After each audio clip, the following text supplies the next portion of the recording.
So I'm Dan Place, creator of Northern Soul Grilled Cheese up in Manchester.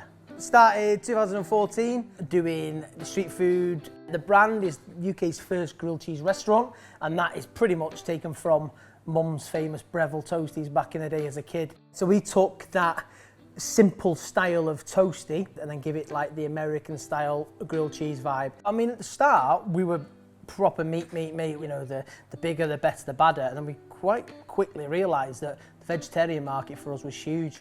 Hunter's chicken, we're going to get our sandwich on, the bit we know about, 2 minutes either side, golden brown, melty in the middle. We're going to then take the no chicken from the vegetarian butchers, going to do that a little dusting and get it off to the fryer, little sriracha seasoning, 2 to 3 minutes on the chicken, let it cool down a touch. From the basket, take the chicken, put it onto the perfectly melted grilled cheese sandwiches, add a little bit of creamy coleslaw through the middle, finish off with a little bit of barbecue sauce. Serve Hunter's fried chicken grilled cheese with the vegetarian butcher's no chicken.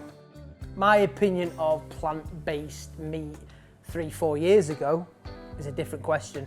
I think now the stuff we've just been using for vegetarian butcher, actually the corner's been turned a little bit in terms of it actually imitating real meat. Some products coming to the market now, unreal, you know, like the sausage, the not hot dog from the vegetarian butcher. You cannot tell it's not a hot dog. They are an absolute winner.